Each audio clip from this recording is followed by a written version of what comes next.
eu sou Elizabeth Guimarães e mais uma vez tenho o prazer de estar aqui com vocês no Class Symposium. Obrigado, Carlos Maioral, pelo convite e parabenizo mais uma vez pelo evento que traz temas tão importantes sobre as lentes de contato. Esse dispositivo mágico que faz enxergar, né?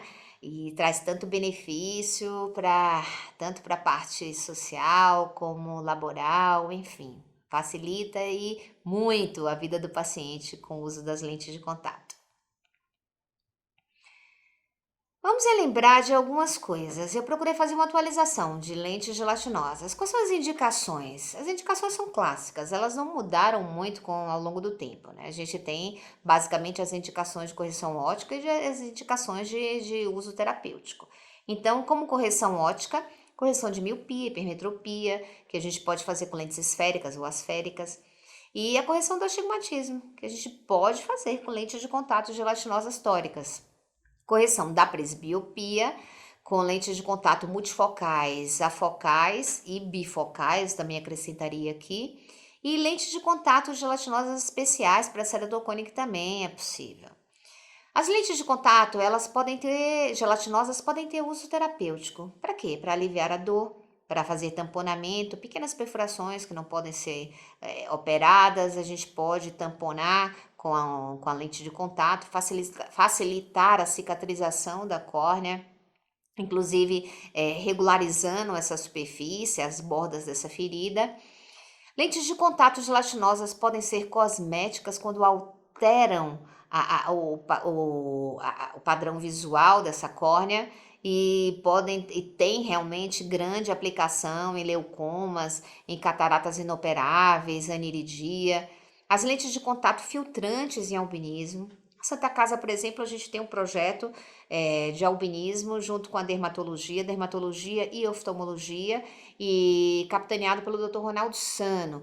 E o que ele observou? Ele observou que lentes de contato gelatinosas filtrantes, elas não só melhoram a fotofobia, o desconforto, mas elas também dão mais visão para esses pacientes. Os pacientes tiveram ganho de linha de visão.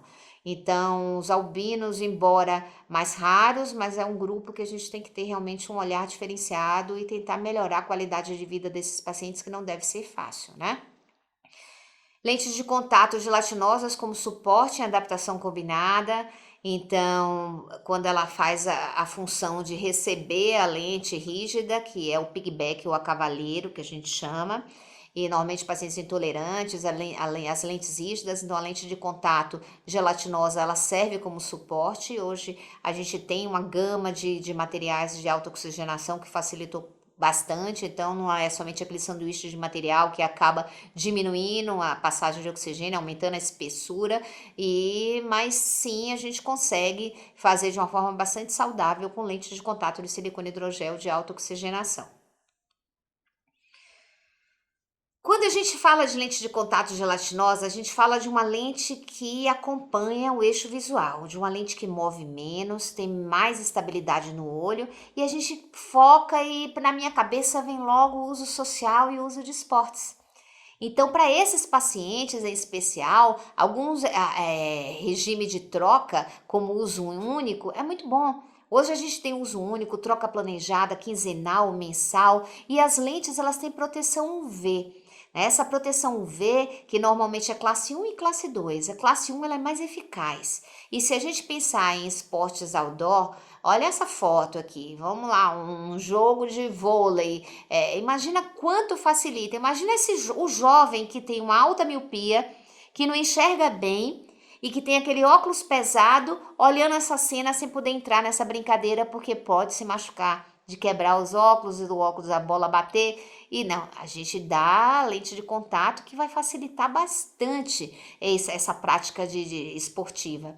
Então, lente de contato gelatinosa, para mim, me lembra uso social e uso de prática de esportes. Extremamente fundamental que a gente estabeleça isso e mostre essas vantagens, porque o que os jovens menos estão fazendo hoje em dia é esporte, né? Todo mundo com celular na mão, todo mundo com uso de eletrônico, e a gente sabe, inclusive, falando em controle de miopia, é necessário o sol.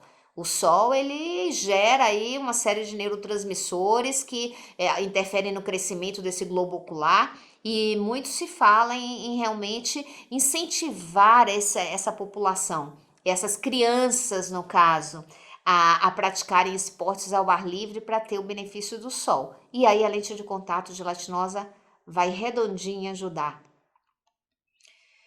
O que precisa para ter uma boa adaptação de lente gelatinosa?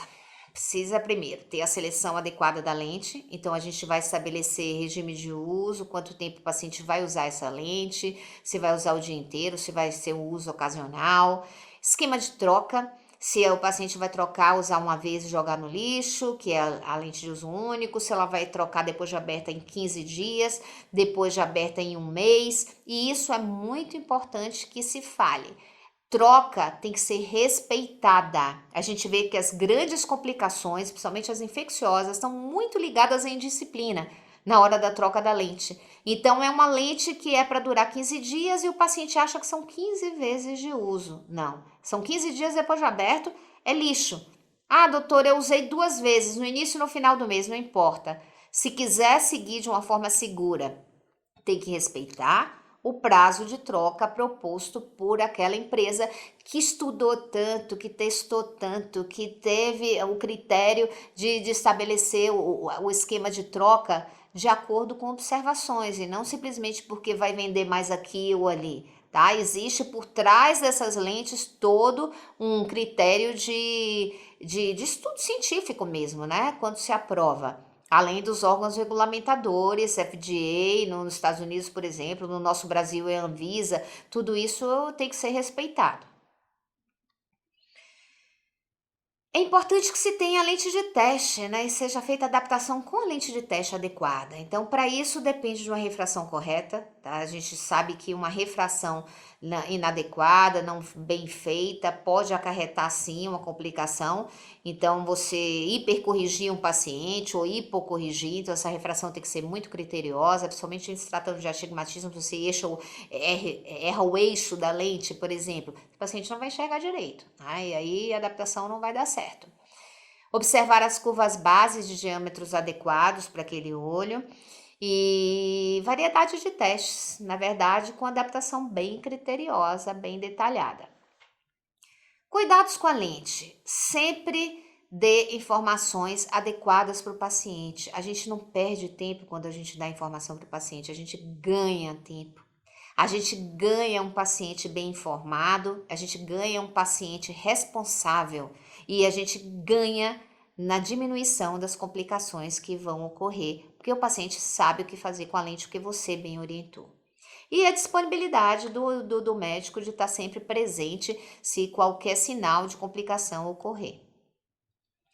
Como é feita essa seleção de lente? Então, falando de esquema de uso, vai ser um uso diário? Normalmente é vigília, uso estendido, permitido manter a lente durante o sono. Isso é polêmico, tá? A gente vê algumas lentes descartáveis que tá ali no rótulo, você pode dormir com a lente, usa ou 15 dias aberto em período de vigília, usou, tirou para dormir, ou dorme com as lentes. Para lentes gelatinosas, aqui no Brasil, tá? Eu acho que eu falo em nome da Santa Casa de São Paulo, mas eu também posso falar para vocês que a gente ouve em congressos, em grupos que a gente tem de grandes escolas. A gente sabe que os malefícios que traz um uso estendido de dormir com a lente são bem maiores do que os benefícios. Qual seria o benefício? A comodidade de não trocar a lente? E qual é o malefício? Aumenta a concentração de micro-organismos, a lente é um plástico que aumenta a temperatura do olho. Você pode estar usando uma lente contaminada ali que vai trazer problema. Hipóxia, a gente quando dorme existe um edema da córnea já natural e o hipóxia do sono, então você diminui mais ainda, você cria um novo obstáculo. Lembre-se da relação que a gente fala do DKL, da relação da passagem do oxigênio com a espessura. Então, se você tem um corpo estranho ali, o oxigênio vai ter uma dificuldade de passar. Então, eu não vejo de verdade benefício em uso estendido. Na Santa Casa, eu posso falar pelo setor que eu coordeno, a gente orienta que o paciente sempre tire as suas lentes antes de dormir. Esquema de troca. Ela pode ser de descarte diário, que é o chamado uso único, a DD, né? Daily Disposable. É uma lente que você tira do blister, vai para o olho, vai para o lixo. Essa realmente é a lente descartável. As outras são lentes de troca planejada, né? Que podem ser utilizadas durante uma semana, 2 semanas, 4 semanas, ou mesmo a lente convencional de troca anual. Na verdade, o que isso vai determinar? Isso também é muito pessoal. Pode ter uma lente, paciente que usa uma lente de 15 dias, mas ele tem uma quantidade maior de proteínas, por exemplo, no olho, né? Porque o caldo do filme lacrimal é diferente. O meu vai ter uma quantidade de proteína diferente de uma outra pessoa. E se ele deposita mais na lente, talvez essa lente dele não suporte 2 semanas. Então, quando a gente fala de esquema de troca planejada, a gente deixa bem claro que é um prazo máximo de uso. Mas talvez seja o paciente que com 10 dias a lente já começa a incomodar no olho, já fique resíduo, apesar da limpeza, não dá conta, vai jogar fora e vai pegar outra lente. Dessa forma, a gente faz um uso seguro.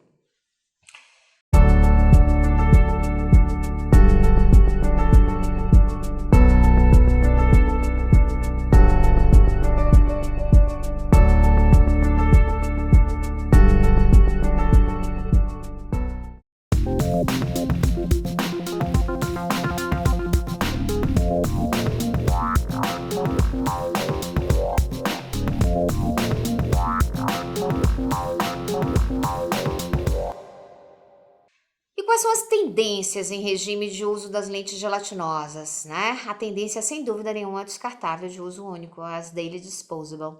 Então, todas as grandes empresas a gente observa que estão migrando para o uso único, que seria realmente, né, o uso descartável. Então, a gente pensa assim. Aí vem uma pergunta, a pergunta que não quer calar, que eu fiz essa pergunta para uma grande empresa durante um meeting que eu tive a oportunidade de participar fora do Brasil. E aí, a gente vai aumentar o consumo dessas lentes, é mais plástico. E o meio ambiente, como é que fica nisso, né? A gente pensa logo. Por quê? Porque isso foi uma questão que aconteceu nos Estados Unidos. As pessoas descartavam as lentes no vaso sanitário. E aí a água para onde ia? Ia para o oceano. Ia para tartaruga. E a gente tem que pensar no momento que a gente está vivendo também de ter esse compromisso social, né?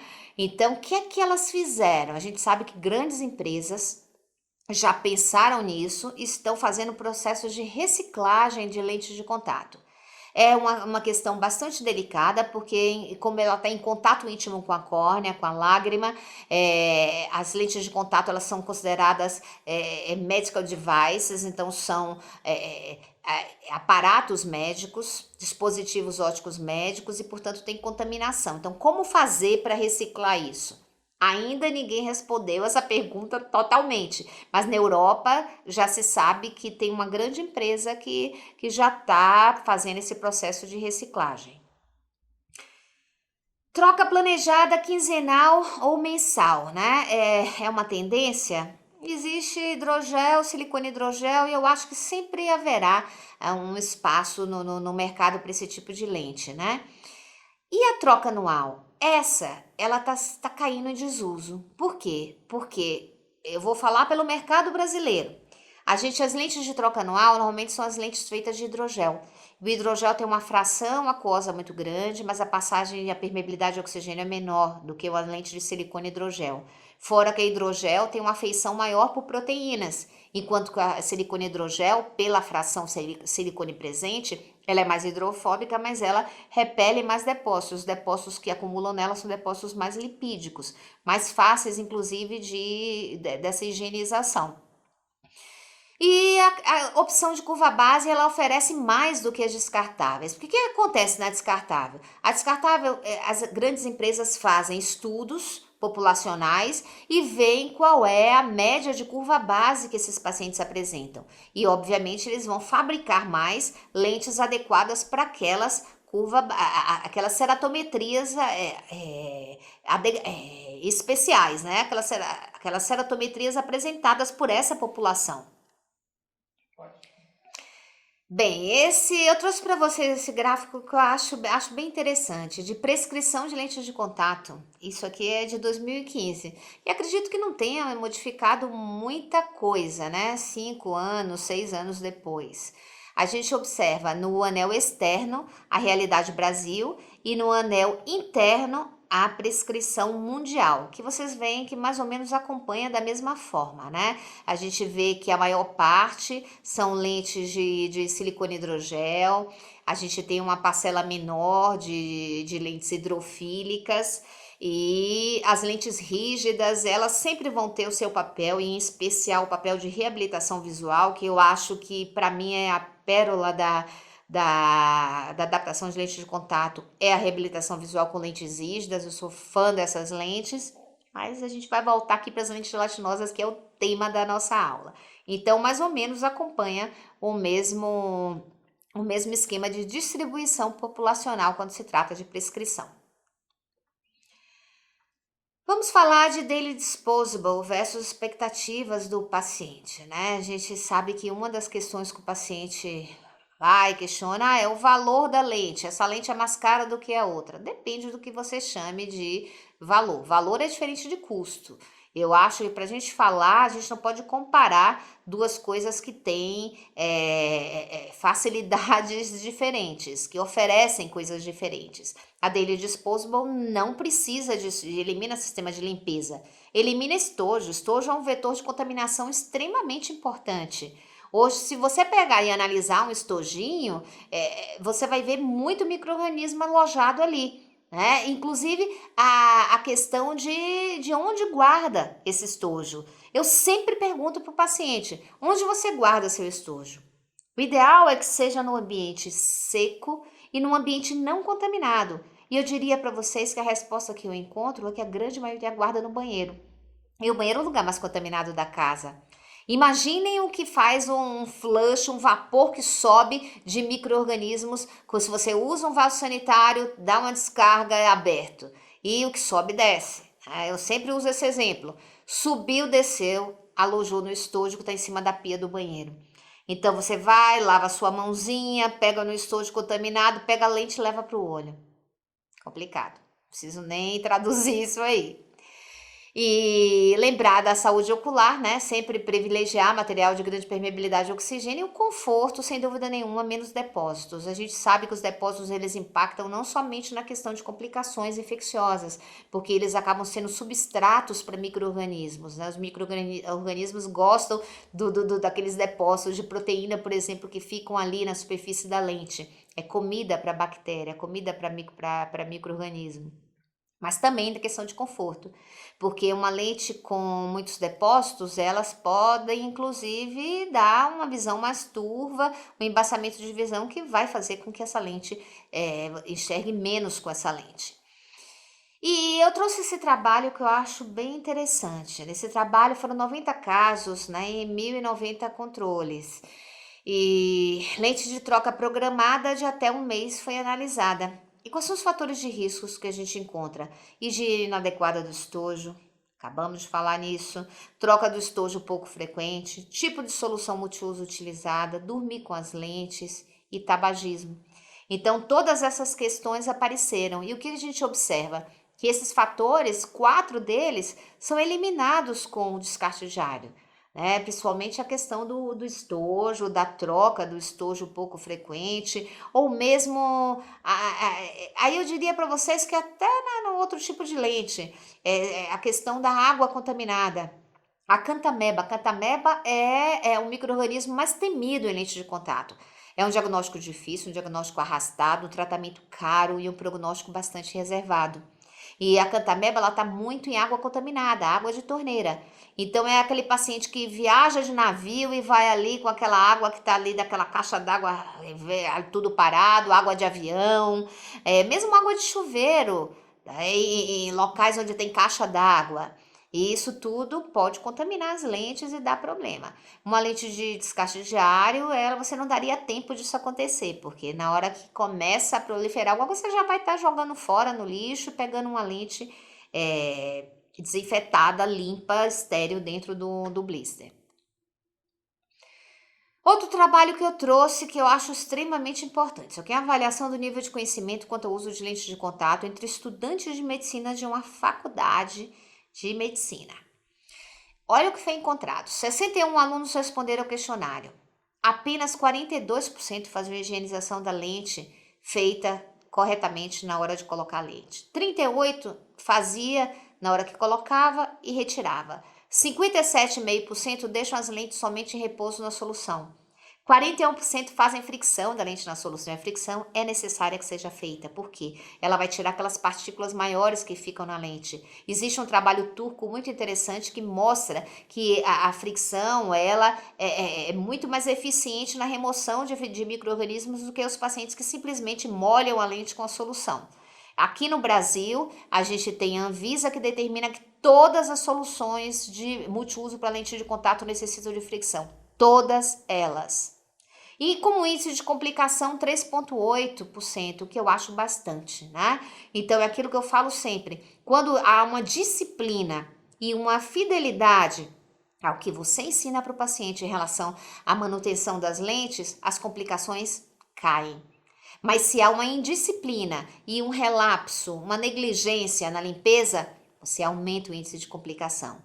E as complicações na lente de contato gelatinosa, elas podem ser não infecciosas, mas as infecciosas são normalmente gravíssimas. A gente tem 4 grupos de micro-organismos que acontecem, que são os gram-positivos, gram-negativos, a cantameba e mesmo fungos. A gente sabe que pode sim ficar acumulada na lente, pode determinar ceratites realmente aterrorizantes, tá? Então, por favor, lembre-se de orientar esses pacientes. Olha o trabalhinho que eu citei, o trabalho do Brennan que fala onde o descarte diário também interfere na qualidade óptica. Então, depósitos, perda de 1 a 2 linhas, a acuidade visual na tabela de Snellen pode acontecer. Eventos inflamatórios ocorrem, então a conjuntivite papilar gigante, que hoje a gente chama de papilar associada, a lente de contato, 2 a 7% ao ano, bastante. Características do material, né? Então depende mais aderência de proteínas, maior no hidrogel, aderência de gordura, maior no silicone hidrogel. Isso tudo tem que ser observado. Então, nada de depósito na lente, uma lente mais limpa possível vai fazer com que haja uma qualidade visual melhor. Não tem como não falar de lente de contato gelatinosa sem lembrar das lentes tóricas. As lentes tóricas são lentes que corrigem o astigmatismo.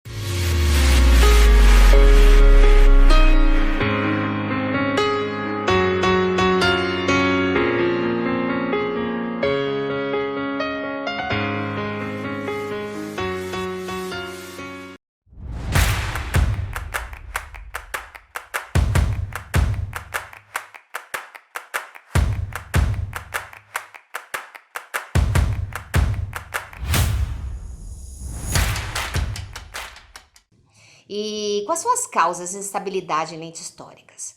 A gente sabe que alguns sistemas de estabilização, eles cada vez evoluem mais. E muitos deles estão ligados com a gravidade, com a questão do piscar, alteração anatômica mesmo, paciente que tem uma tensão palpebral maior, pisca mais forte, as versões do olhar, e isso tudo em todas as direções, o olhar diagonal intermitente, que é aquele olhar que a gente faz para o retrovisor do carro, tudo isso mexe com a estabilidade da lente, o sistema de estabilização e pode causar uma flutuação de visão que faz com que o paciente abandone, às vezes, o uso das lentes, né? Então, tem algumas considerações que eu acho importantes a gente lembrar. Lembre-se de sistemas de estabilização mais rápidos. Existem sistemas que têm uma velocidade de estabilização maior. Então, os prismas de lastro, aqueles que você coloca às 6 horas o peso da lente na massa da lente, uma massa mais espessa que segura ali, houve uma derivação nos desenhos das lentes. E as lentes mais atuais, elas têm prismas de lastros muito mais sofisticados e que tem um sistema de estabilização mais acelerado, melhor, né? E tem o sistema de estabilização interpalpebral que não depende da gravidade. Então, na verdade, são esses dois. A gente tem os sistemas de estabilização para lentes tóricas, como prismas de lastros e sistemas de estabilização interpalpebral, que é isso aqui. Então, vamos lá. Aqui a gente tem de um lado o prisma de lastro, O prisma de lastro, como eu comentei, tem na própria massa da lente, você tem como se fosse um lastro mesmo. Lembre-se dessa palavra veio, porque lembra-se do lastro do navio, em que você coloca um peso maior para que o navio não balance. É mais ou menos a mesma coisa com a lente de contato. Mas o prisma de lastro, a depender da gravidade, do movimento do olhar, ele sai do lugar. Então, se vocês observarem atentamente essas fotos, vocês vão ver um tracinho ali. E esse tracinho a gente sabe que é o deslocamento do eixo. E isso causa uma certa visão. Onde que isso pode impactar? Sabe o paciente que gosta de assistir a TV deitado lá no sofá dele, com a cabeça do lado, assistindo? Esse paciente não vai gostar do prisma de lastro. E tem o sistema interpalpebral, que é o sistema de desenho de estabilização acelerado, onde você faz a distribuição dessa espessura de uma forma mais uniforme, principalmente na região da fenda palpebral. Então, a lente fica mais estabilizada. Isso independe da gravidade, do sistema de gravidade. Vou contar para vocês uma historinha de um paciente meu.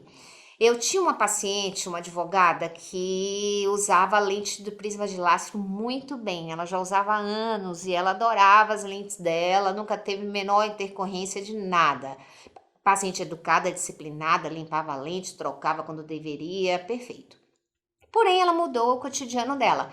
E aí vai uma grande dica: toda adaptação de lente de contato é um ato dinâmico, um ato que muda o tempo inteiro. Por quê? Porque a gente muda. A gente muda hábitos, a gente muda a anatomia do corpo, né? Então, o tempo inteiro a gente é uma constante mudança. A gente é uma metamorfose ambulante. Então, para isso, tem que se prestar atenção na mudança dos hábitos e conhecer muito bem seu paciente. O que aconteceu? Ela foi fazer pilates.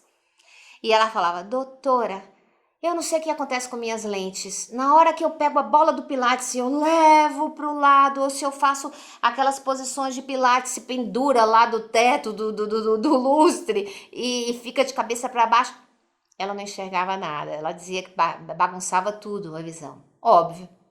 Prisma de lastro não acompanhava, mudava o sistema de estabilização. O que eu fiz? Desisti dessa paciente? Simplesmente eu falei para a paciente parar de usar lente de contato? Não. Eu troquei o sistema de estabilização.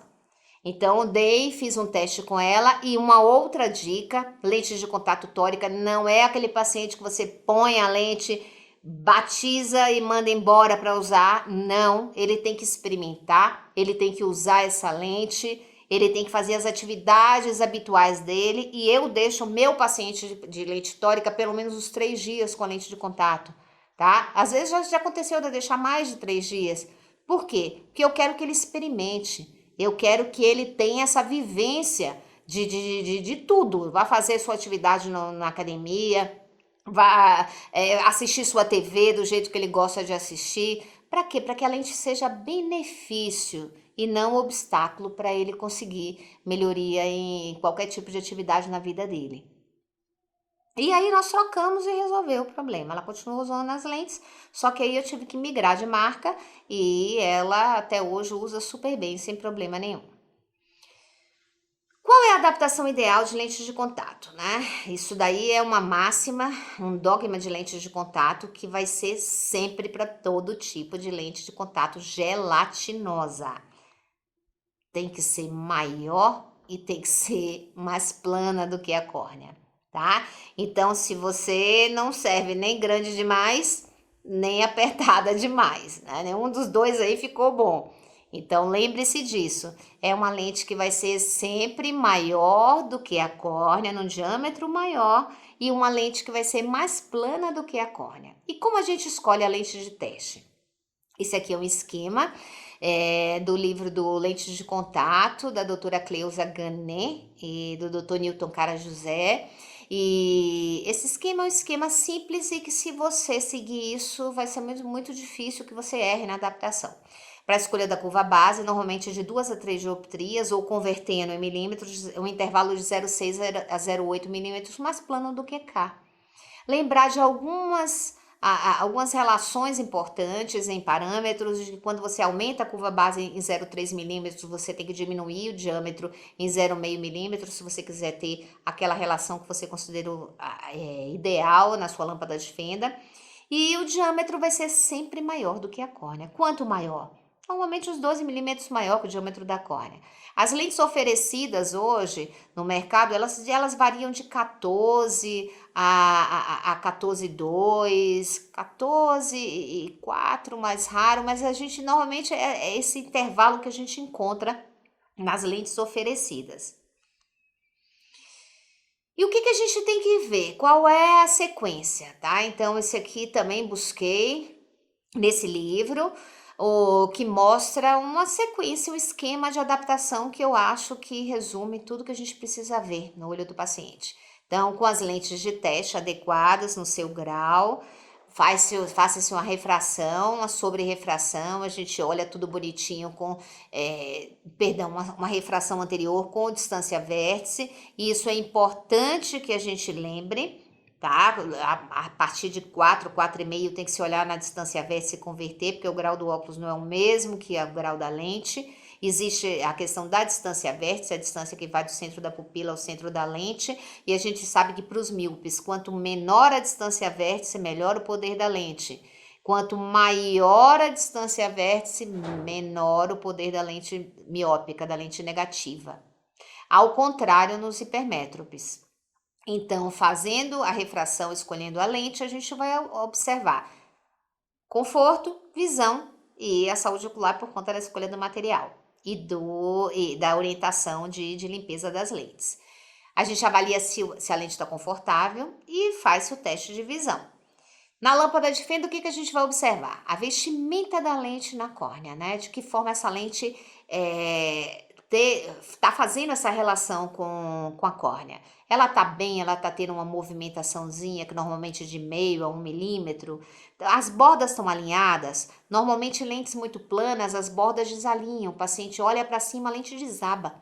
Então fica totalmente não uniforme as bordas da lente. Enquanto que uma lente boa, ela vai acompanhar o eixo do olhar em todas as posições com estabilidade e com essa uniformidade nas bordas. Então, olhando, a gente vê são bordas que têm um alinhamento uniforme. E é uma centralização, como também da mesma forma que as bordas têm que estar uniformes, a lente tem que estar centralizada. Né? Então, o eixo óptico da lente tem que estar bonitinho lá no centro para que esse paciente enxergue bem. E observar os vasos, se há compressão ou não.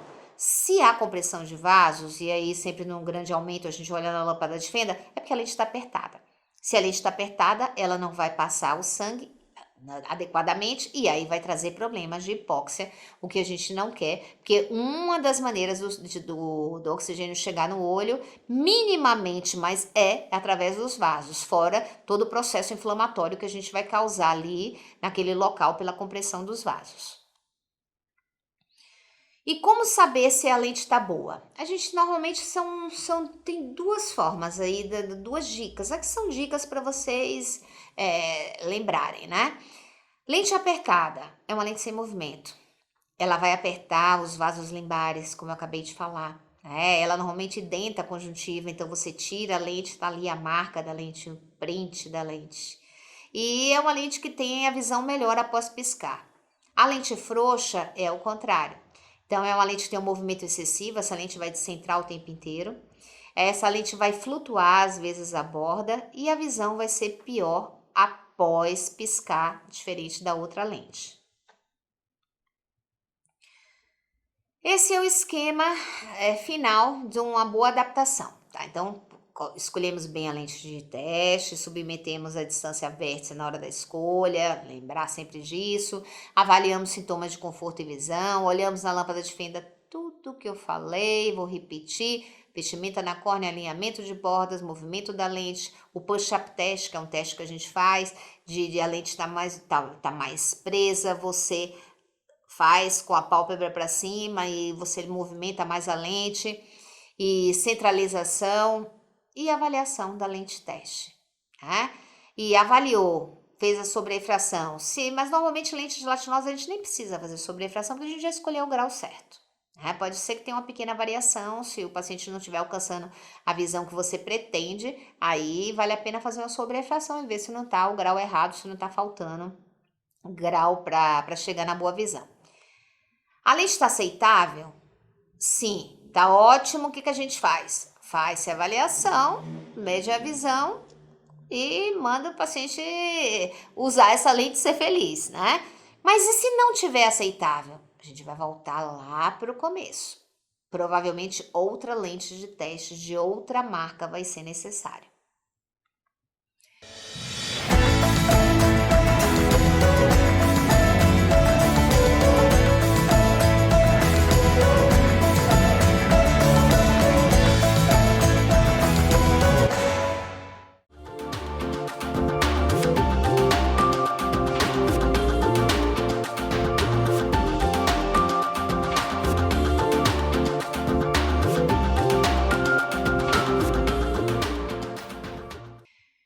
O que é importante na pós-adaptação?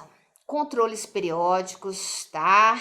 Keep your eyes on the ball, olhe seu paciente, não perca ele de vista, oriente ele bem, cheque a frequência do descarte, essa disciplina e esse compliance que o paciente tem que ter com o uso da lente para manter a saúde ocular.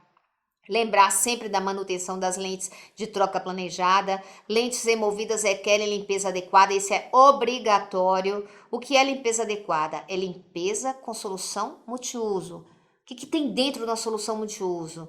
Tem substância surfactante, tem substâncias antimicrobianas, quelantes de cálcio, conservantes. Tem um monte de coisas que servem para remover os micro-organismos e evitar complicação. É muito comum, e eu diria para vocês que de cara, o campeão das complicações é o uso de soro fisiológico. Soro fisiológico não limpa a lente, ele molha a lente. E normalmente, às vezes, até molha com a solução contaminada, porque aquilo é água e sal. E na temperatura ambiente ele se contamina. E se você acha que está limpando a lente, na verdade você está contaminando as lentes. Principalmente se guardar o soro naquele vidro grande, né? Então, não deve usar soro fisiológico. E o manuseio das lentes. Então, sempre mãos limpas, ambiente adequado, tudo isso é importante para a gente poder ter uma solução bem amigável. Eu vou complementar o que eu falei agora do soro, né? A gente pode usar soro em algumas situações. Aqueles pacientes extremamente alérgicos, a gente pode usar o soro fisiológico descartável de flaconete. Aquele que você usou, aquela ampolinha você vai usar, depois vai jogar o resto fora. Para enxaguar depois da solução multiuso. Então, foi lá, matou o micro-organismo, aí você vem com o soro, enxágua, tudo bem, ok. Mas melhor do que isso é pensar na solução através da troca planejada. Então, se o paciente está tendo uma alergia, uma conjuntivite papilar associada à lente de contato, por exemplo, uma conjuntivite causada por proteína desnaturada no depósito da lente, que é a conjuntivite papilar gigante com lentes gelatinosas. O que você faz? Troca, usa uma lente de descarte único, uma daily disposable. Tirou do blister, foi para o olho, do olho foi para o lixo, tá? Com sem contaminação, diminuindo toda aquela questão de troca de estojo, de uso de solução apropriada, de higiene adequada, de treino e manuseio também adequados. Manuseio de lavar as mãos, sem dúvida nenhuma, tá? Isso daí, eu acho que a gente tá vivendo uma época que nunca se lavou tanto, né? As mãos, ainda bem.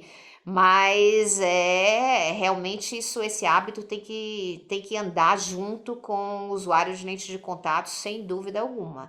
Tem que lavar as mãos sempre antes de manusear as lentes de contato. Isso é obrigatório, isso não é escolha, é obrigação. Como considerações finais, a anamnese cuidadosa evita complicações, né? Na anamnese cuidadosa, a gente vai avaliar a questão de olho seco.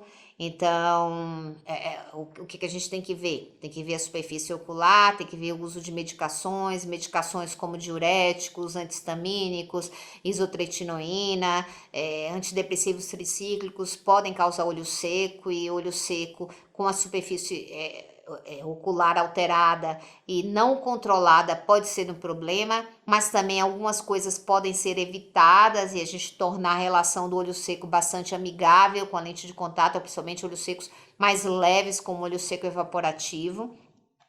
Essa anamnese a gente fala de não somente a questão do olho, mas também a questão clínica de saúde e de hábitos do cotidiano. O paciente usa muito eletrônico, pisca menos, um paciente trabalha em ambientes contaminados, ambientes poluídos, tudo isso vai interferir na boa adaptação de lente de contato. Então, saibamos como classificar esses pacientes.